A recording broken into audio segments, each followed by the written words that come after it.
Israel's Heritage Minister is calling for the remaining Israeli captives in Gaza to be designated as prisoners of war so military and political attention can focus on defeating Hamas first. Amichai Eliyahu told Israeli media the government is confused and the mission should not be to rescue captives first. He says victory over Hamas should be the priority before efforts can be made to release the captives. The opposition leader, Yair Lapid, has called for the Heritage Minister to be fired in response. He says, after proposing to drop an atomic bomb on Gaza and wipe out Gaza, now Amichai Eliyahu proposes abandoning the hostages to their deaths. If he is not fired today, then the Israeli government is admitting to abandoning the hostages. We'll speak to Akiva Eldar, who is an Israeli political analyst joining us from Tel Aviv this hour. Mr. Eldar, thanks for your time. So Lapid, as we're saying, responded with strong condemnation, saying this approach effectively abandons the hostages. How serious of a political fallout is this within Israel's coalition government? First of all, Doreen, I believe that actually what people like Amichai Eliyahu and Ben-Gvir and Smotrich are saying is practically what Netanyahu is doing on the ground. I believe that they will even use the criticism as another indication that the international community, the Gentiles, are picking on Israel, since everybody knows that these people don't represent the government, as Netanyahu said last time when Mr. Eliyahu said what he actually repeated now, that we need to wipe off Gaza from the face of the earth, and that actually what Israel is doing is ethnic cleansing. The Palestinians who will stay alive after what's happening, the starvation, will have nowhere to go.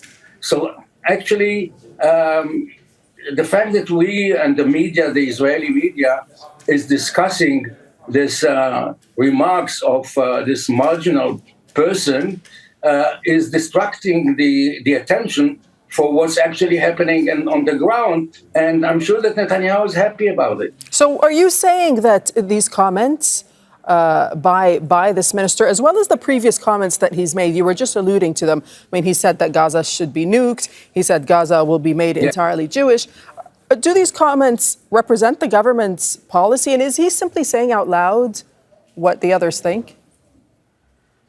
Actually, just you have to look at the facts, what's happening on the ground. 60,000 Palestinians were killed. The Palestinians are starving. Israel is actually destroying what's left from Gaza while we are talking. So, yes, these people make Netanyahu look reasonable. That, I don't agree with them. Look, with what kind of people I have to work. But what can I do? Israel is a democracy, and I need them for my coalition to survive. So,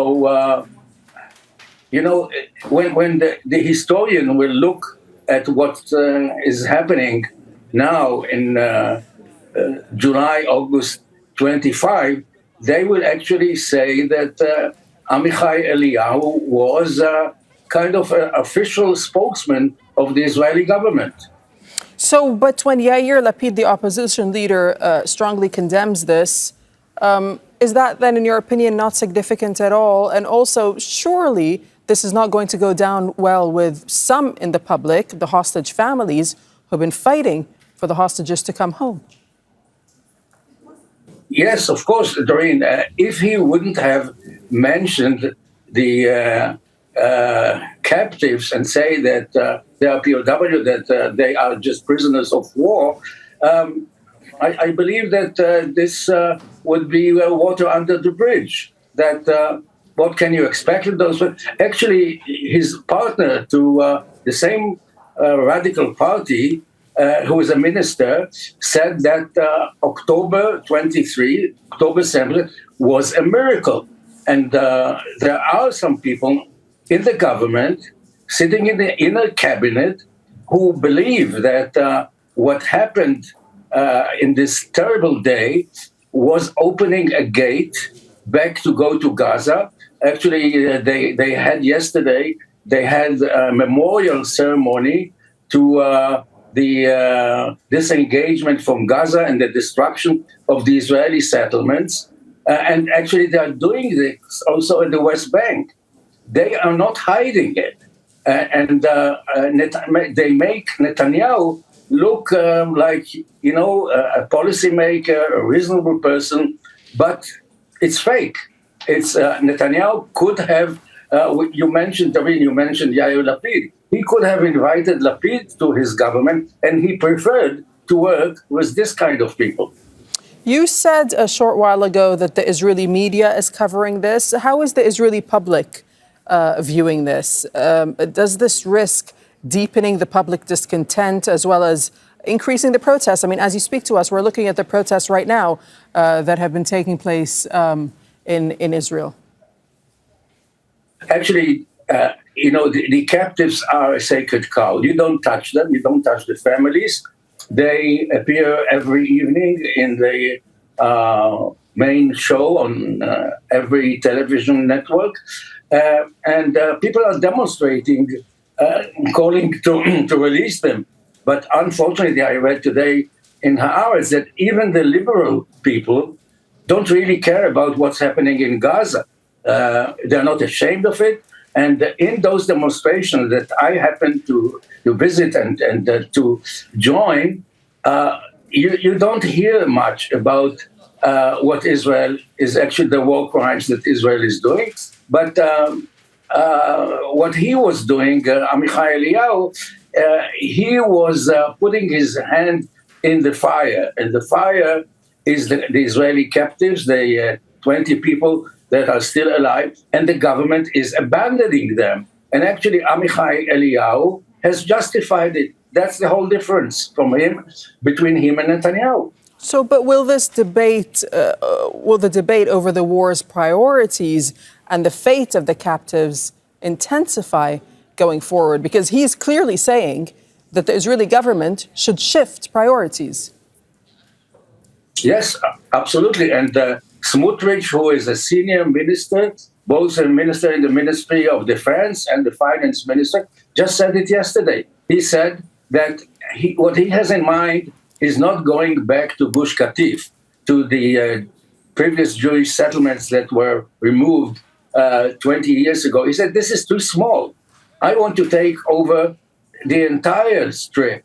And they don't hide their plans, their intention. Actually, what they're doing every day is a creeping annexation of the West Bank. While we're talking about Gaza, terrible things are happening in the West Bank, and the Israeli public is still busy with the captives. And this is very natural. I don't blame those people because they are part of us, that they are children. They were soldiers and they were abandoned by the government. And hopefully what Amichai Eliyahu said will make more people to take to the streets. And, next year we will have elections. And I'm sure that Netanyahu doesn't like this issue, the captives issue, to be on top of the agenda, but he will have to pay the price and abandon this terrible plan of ethnic cleansing of Gaza. But we have to hear what President Trump has to say about it. And the problem is what he said yesterday is not necessarily what he will say tomorrow about the starvation, about annexation, about the Palestinian state. And actually, France and Great Britain are promising us that they will vote in favor of the erection of a Palestinian state. But, nothing much is being left while we're talking. There are more settlers moving in and deporting Palestinians from their communities and their land. Okay, thank you so much. We'll leave it there. Akiva Eldar, you're joining us from Tel Aviv this hour. Thank you for your time. Thanks, Derek. Don't miss out. Get the full picture. Subscribe to Al Jazeera for reliable news and expert insights. Like, share, stay ahead.